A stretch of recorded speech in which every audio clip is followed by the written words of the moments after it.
Rendons grâce au Seigneur pour ce matin, pour la grâce qu'il nous accorde d'avoir la vie et la santé, malgré la pandémie qui sévit partout. Nous voulons ce matin partager une petite exhortation avec tous nos frères et toutes nos sœurs, tous ceux qui sont à l'écoute actuellement, que vous soyez de l'Église de la Grande Commission, que vous soyez des assemblées de Dieu ou peut-être que vous ne soyez pas membre d'une église.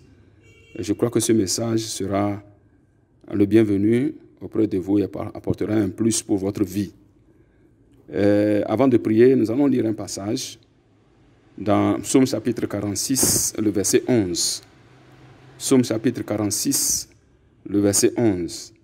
Il dit « Arrêtez et sachez que je suis Dieu.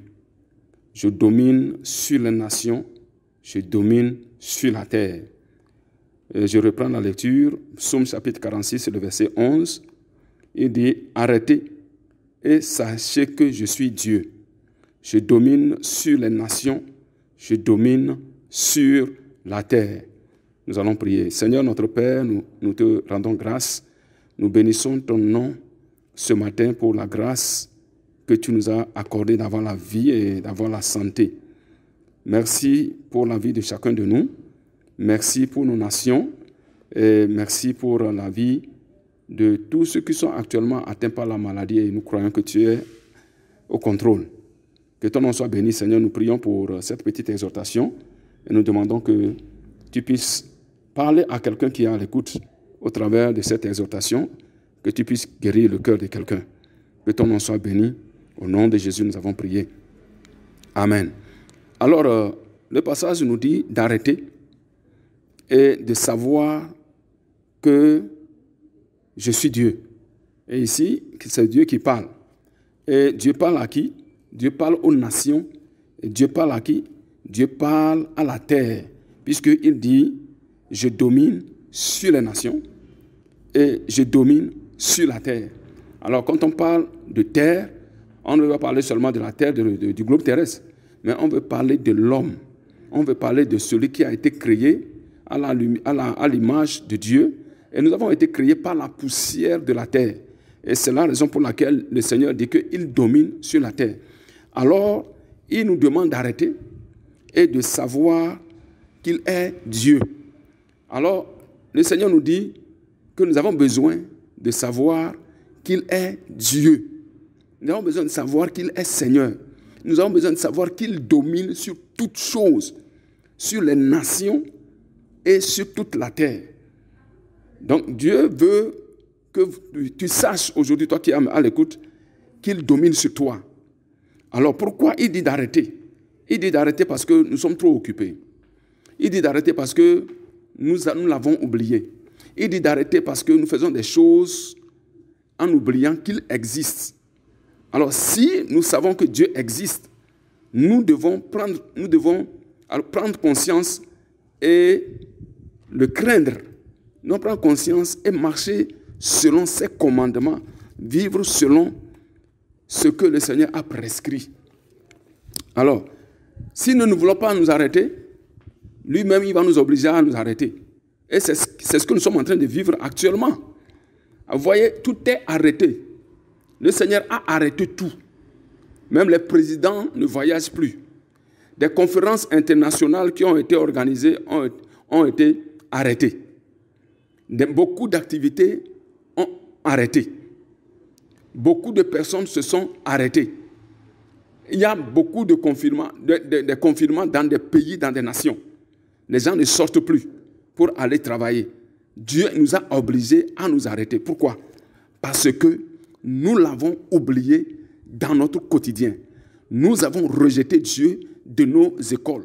Nous avons rejeté Dieu de nos nations. Nous avons rejeté Dieu de nos institutions. Nous avons rejeté Dieu dans nos statuts et dans nos constitutions.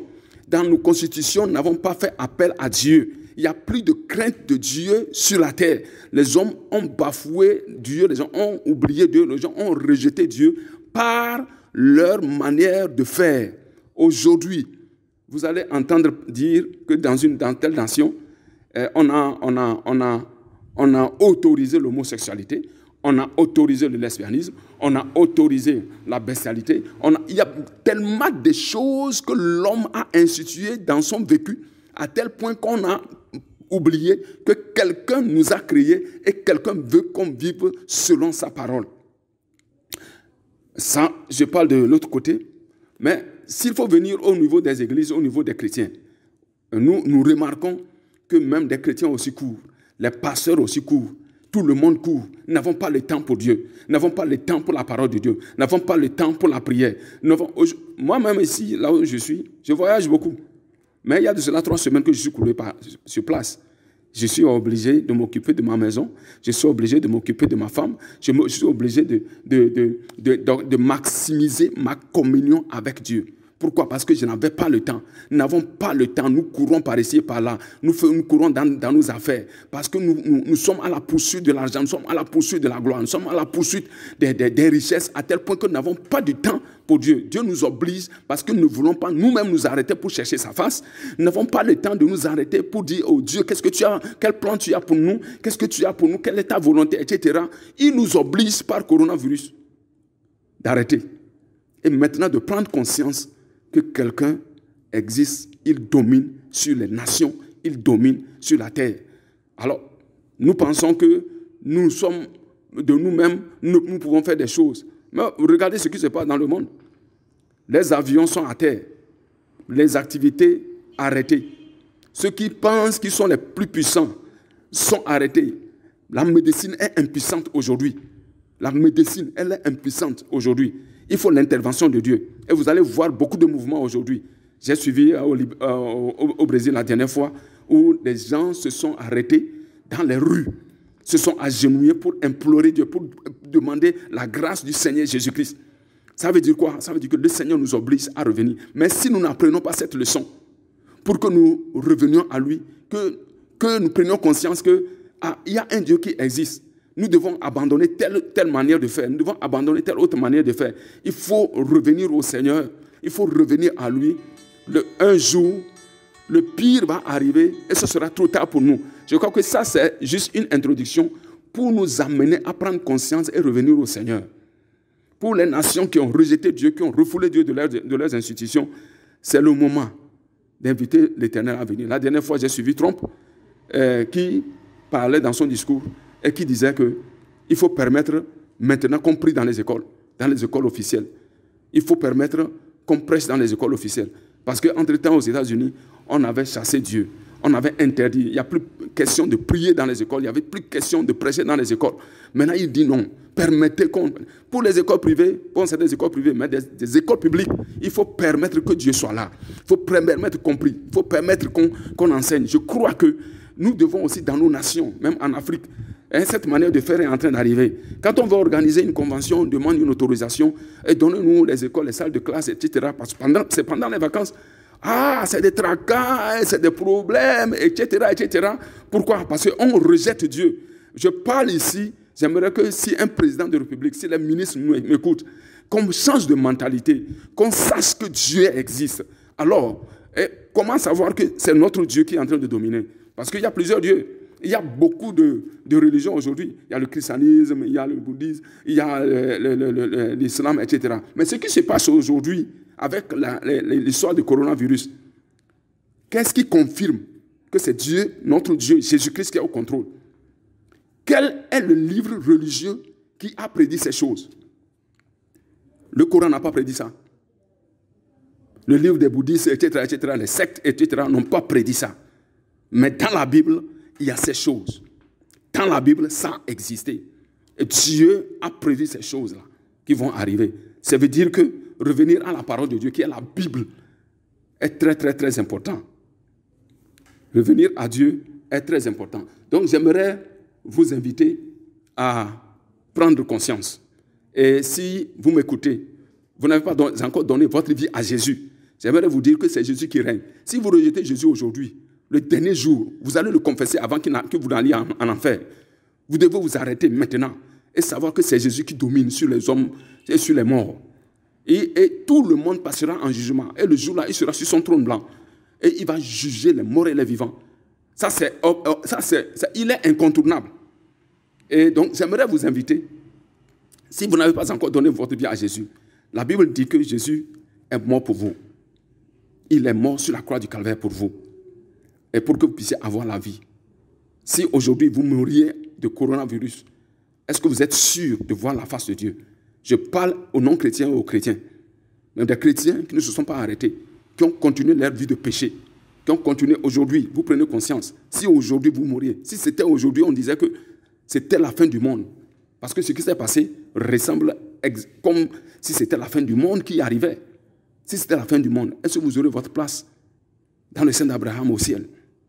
Est-ce que vous irez au ciel? C'est à vous de vous poser cette question et de prendre conscience de changer. Que si le Seigneur nous accorde la grâce, que le coronavirus passait, quelle serait votre décision? Quelle serait ta décision? Vas-tu changer? Ou bien vas-tu continuer de mener ta vie comme tu la menais? Tu n'as pas le temps de venir à l'église.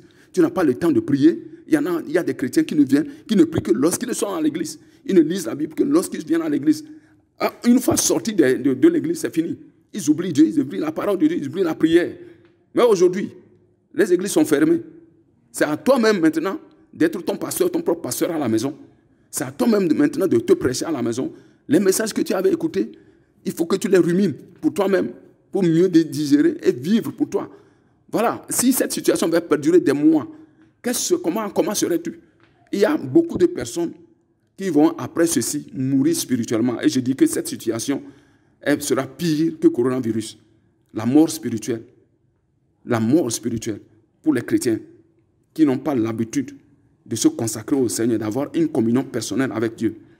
Aujourd'hui, nous nous arrêtons pour réfléchir un peu et penser, méditer un peu sur notre vie et revenir au Seigneur. Alors, j'aimerais tout de suite prier avec vous. Si vous n'avez pas encore donné votre vie à Jésus, alors vous allez me suivre maintenant pour que je puisse vous aider dans cette prière. Dites, Seigneur Jésus, je crois que tu es Seigneur et que moi je suis pécheur.